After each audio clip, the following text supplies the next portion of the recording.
오늘 본문은 사탄의 나라를 피해서 하나님 나라를 세우고자 했던 다윗과 그의 공동체에 대한 말씀입니다. 사탄의 나라와 하나님의 나라이죠. 이러한 대결 구조는 아담과 뱀으로부터 아벨과 가인, 야곱과 에서, 이스라엘과 애굽, 이스라엘과 가나안 족속, 그리고 오늘 본문과 연관된 다윗과 사울에까지 이어집니다. 사울 왕은 하나님의 기름 부음 받은 왕이었지만 오히려 하나님의 나라를 막아서는 악한 자였습니다. 그는 하나님의 율법을 무시했고요. 자신의 아들 요나단이 다윗을 도와준 사실을 알자 단창을 던져서 요나단을 죽이려고 했던 자입니다. 단지 악했던 왕이 아니라 메시아로 오실 그리스도를 막고자 했던, 그래서 다윗을 죽이고자 했던 사탄의 나라에 속한 사람이었던 것이죠. 그런 위협과 핍박과 시련 가운데 하나님의 나라는 세워지고 있습니다. 본문 1절입니다.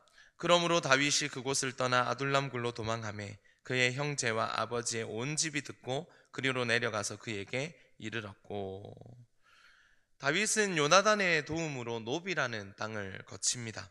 거기서 자신이 죽인 블레셋 사람 골리앗의 칼을 얻게 되죠. 그리고 가드 왕 아기스에게로 갔는데 두려운 마음에 그 앞에서 미친 척을 합니다. 아주 용맹하게 생각했고 정말 대단하게 생각했던 이 다윗이 그런 미치광이와 같은 모습을 보이자 가드 왕 아기스는 다윗을 쫓아내 버렸습니다. 그리고 도착한 곳이 바로 여기 아둘람 동굴이죠. 아둘람은 피난처라는 뜻을 가진 지역입니다. 다윗은 그 지역 근처에 있는 동굴로 숨어들었습니다. 아무리 그래도 다윗은 하나님의 기름 부음 받은 자 아니겠습니까? 골리앗을 만군의 여호와의 하나님의 이름으로 죽였던 자입니다. 모든 이스라엘이 노래했습니다. 사울이 죽인 자는 천천히요, 다윗은 만만히로다. 사무엘상 18장 30절입니다. 블레셋 사람들의 방백들이 싸우러 나오면 그들이 나올 때마다 다윗이 모든 신하보다 더 지혜롭게 행하매 이에 그의 이름이 심히 귀하게 되니라. 그랬던 그가 이제 누추하고 습기가 가득한 빛이 없는 동굴에 숨은 자가 되어버린 것입니다. 다윗의 처지와 다윗의 상황이 참 안타깝죠. 본문 2절을 보면 더욱 기가 막힙니다. 우리 함께 2절 읽겠습니다. 시작. 환난당한 모든 자와 빚진 모든 자와 마음이 원통한 자가 다 그에게로 모였고 그는 그들의 우두머리가 되었는데 그와 함께한 자가 400명 가량이었더라. 다윗의 소식을 들은 그의 형제와 아버지의 온 집이 듣고 아둘람 굴로 내려왔습니다. 여러분, 당시에는 다윗이 반역자가 되면 그의 가족들도 다 처형당하게 되거든요. 그러므로 일단 그들의 가족들은 그 이유 때문에 다윗을 찾아왔다라고 볼 수 있습니다. 그런데 이제는 각지에서 환난을 당한 사람들, 빚진 사람들, 마음이 원통한 자들이 몰려오는 것이죠.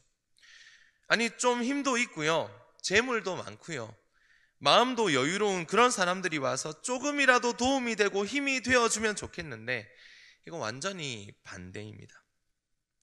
안 그래도 자기 목숨도 지킬 수 없어서 미칠 지경인, 아니 미친 척했었던 그런 다윗인데 오히려 이런 부족한 사람들을 보살펴야 하고 돌보아야 하는 그런 처지에 이르게 된 것이죠. 그것도 한두 사람이 아니라 400명입니다. 400명.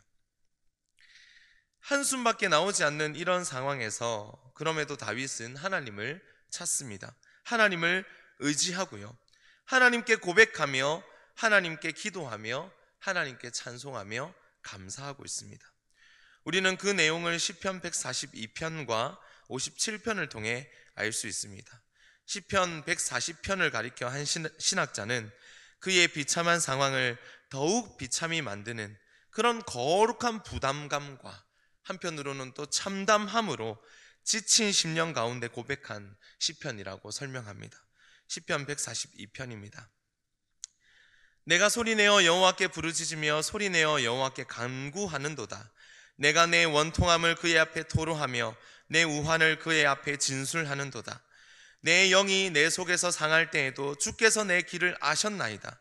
내가 가는 길에 그들이 나를 잡으려고 올무를 숨겼나이다. 오른쪽을 살펴보소서. 나를 아는 이도 없고 나의 피난처도 없고 내 영혼을 돌보는 이도 없나이다. 여호와여, 내가 주께 부르짖어 말하기를 주는 나의 피난처시요 살아있는 사람들의 땅에서 나의 분깃이시라 하였나이다. 나의 부르짖음을 들으소서. 나는 심히 비천하나이다. 나를 핍박하는 자들에게서 나를 건지소서. 그들은 나보다 강하니이다. 내 영혼을 옥에서 이끌어내사 주의 이름을 감사하게 하소서. 주께서 나에게 갚아주시리니 의인들이 나를 두르리이다. 아멘. 원통하고 답답한, 내 속에 아무것도 없는 그런 상황입니다. 오히려 자신을 찾아온 자들을 거두어드리고 보살펴야 했던, 그들의 먹고 사는 문제까지도 다 책임져야 했던 다윗은 주가 나의 피난처시고 주가 나의 분깃이시라고 고백하고 있습니다. 다음으로 시편 57편은 아둘람 공동체로 모여든 사람들의 비탄과 원망과 아우성에 대한 깊은 공감과 체휼에서 우러나오는 지도자의 마음으로 고백한 시편이라고 할 수 있습니다. 시편 57편 조금 길지만 우리 함께 한 목소리로 읽어보겠습니다. 시작. 하나님이여, 내게 은혜를 베푸소서. 내게 은혜를 베푸소서. 내 영혼이 주께로 피하되 주의 날개 그늘 아래에서 이 재앙들이 지나기까지 피하리이다. 내가 지존하신 하나님께 부르짖으며 곧 나를 위하여 모든 것을 이루시는 하나님께로다. 그가 하늘에서 보내사 나를 삼키려는 자의 비방에서 나를 구원하실지라. 하나님이 그의 인자와 진리를 보내시리로다. 내 영혼이 사자들 가운데에서 살며 내가 불사르는 자들 중에 누웠으니 곧 사람의 아들들 중에라. 그들의 이는 창과 화살이요 그들의 혀는 날카로운 칼 같도다. 하나님이여, 주는 하늘 위에 높이 들리시며 주의 영광이 온 세계 위에 높아지기를 원하나이다. 그들이 내 걸음을 막으려고 그물을 준비하였으니 내 영혼이 억울하도다. 그들이 내 앞에 웅덩이를 팠으나 자기들이 그 중에 빠졌도다. 하나님이여, 내 마음이 확정되고 내 마음이 확정되었사오니 내가 노래하고 내가 찬송하리이다. 내 영광아 깰지어다. 비파야 수금아 깰지어다. 내가 새벽을 깨우리로다. 주여, 내가 만민 중에서 주께 감사하오며 문나라 중에서 주를 찬송하리이다. 무릇 주의 인자는 커서 하늘에 미치고 주의 진리는 궁창에 이르나이다. 하나님이여, 주는 하늘 위에 높이 들리시며 주의 영광이 온 세계 위에 높아지기를 원하나이다. 아멘. 정말 대단한 고백이지 않습니까? 어떻게 빛도 들어오지 않는 차갑고 딱딱한 동굴에서 이러한 고백과 찬송과 감사를 하나님께 돌려드릴 수 있습니까? 하나님은 다윗에게 아무것도 없게 하셨고 그 어떤 것도 의지할 수 없게 하셨습니다. 하지만 다윗은 그런 상황 가운데서도 오직 하나님의 이름만이 높임을 들림받고 오직 하나님의 영광만이 온 세계 가운데 충만함으로 오직 하나님의 영원하신 나라가 온전히 굳게 세워질 것을 확신하면서 소망하면서 그렇게 노래하고 있는 것입니다. 오직 주님만이 높임 받으시기를 원하고 있습니다. 결국 하나님은 이 아둘람 공동체를 통해서 놀라운 일을 행하십니다. 다윗을 아둘람 공동체의 지도자로 세우십니다. 공동체의 모든 사람들이 다윗이 찬송하고 다윗이 고백했던 하나님을 함께 고백하게 되죠. 그들이 가는 곳곳마다 이방 세력들을 무찌르게 하시고 승리하게 하십니다. 공동체의 모든 사람들이 다 하나님의 승리와 영광을 함께 경험하게 됩니다. 사울 왕이 눈에 불을 켜고 매일 그들을 찾았지만 하나님께서는 그들을 완전히 숨기시고 사울의 손에 넘기지 않으셨습니다. 공동체의 모든 사람들이 하나님의 보호하심과 지키심을 함께 누리게 됩니다. 그때부터 아둘람 공동체는 기름 부음 받은 자 다윗의 사람들이 되어서 이스라엘 왕국 곧 하나님의 나라를 세우는 일에 결정적으로 기여한 자들이 되었습니다. 말씀의 교훈을 찾습니다. 본문을 통해서 세 가지를 기억하기를 원합니다. 첫 번째, 우리 함께 읽겠습니다. 시작. 교회의 지도자는 예수 그리스도이십니다. 본문의 이 아둘람 공동체는 오늘 하나님 나라의 백성들로 모인 교회 공동체를 상징합니다. 아둘람 공동체의 우두머리, 곧 지도자는 다윗이었습니다. 다윗은 교회의 머리 되신 예수 그리스도를 예표하죠. 우리 교회 공동체의 우두머리와 또는 지도자는 바로 예수 그리스도이십니다. 그분은 성부 하나님의 아들이시고요, 성령 하나님을 통해 교회를 다스리는 왕이시며 우리의 머리이십니다. 그러므로 우리는 늘 그분의 뜻에 귀 기울이고 그분의 말씀이라는 분명한 기준으로 교회를 세울 수 있도록 해야 하는 것이죠. 교회 직분자들은 항상 내 경험과 내 판단이 아니라 늘 주님의 말씀에 근거하여 내가 일하고 있는지, 내가 교회를 위하여 사역하고 있는지를 늘 살펴야 합니다. 늘 교회의 머리 되시고 지도자 되시고 지도자 되시는 그리스도를 따라서 교회를 세운다는 확고한 기준을 기억해야 하는 것이죠. 우리의 여름 사역도 마찬가지입니다. 모든 사역 중에 가장 중요한 것은 우리를 다스리시는 분이 예수 그리스도이심을 가르치고 배우는 것입니다. 우리가 가르치는 것이, 우리 교회 학교의 교사들이 가르치는 것이 주의 말씀에 합한 것인지, 주의 뜻과 일치하는 것인지, 주의 마음을 품는 것인지 살피는 것이 너무나도 중요하고 가장 중요합니다. 이번 여름 사역 가운데 교회 머리 되신 예수 그리스도의 교훈과 통치가, 그리고 저와 여러분의 일상 가운데 온전히 선포되어질 수 있기를 소망합니다. 두 번째로 함께 읽겠습니다. 시작. 교회는 2% 부족한 사람들이 모인 곳입니다. 아둘람 공동체는 온전한 사람이 없습니다. 멀쩡한 사람도 잘 보이지 않습니다. 이처럼 교회도 의로운 자들, 또 부족함이 없는 자들이 모인 곳이 아니죠. 늘 교회는 2% 부족한 사람들이 모입니다. 마음이 답답한 사람, 원통한 사람, 억울한 사람, 환난당하고 빚진 자들이 모이는 곳이 교회입니다. 바로 저와 여러분도 이러한 자들이지 않습니까? 그러므로 꼭 기억해야 할 것은 바로 차별 금지입니다. 야고보서 2장 1절입니다. 내 형제들아, 영광의 주 곧 우리 주 예수 그리스도에 대한 믿음을 너희가 가졌으니 사람을 차별하여 대하지 말라. 교회 안에서 세상에서의 직업, 세상에서의 부와 명예와 같은 가치들은 하나도 중요하지 않습니다. 내가 세상에서 어떤 일을 하고 세상에서 얼마나 많은 재산을 모았는지, 이런 것들이 하나도 중요하지 않는 유일한 공동체, 바로 교회이죠. 다 똑같은 형제이고 다 똑같은 자매이기 때문입니다.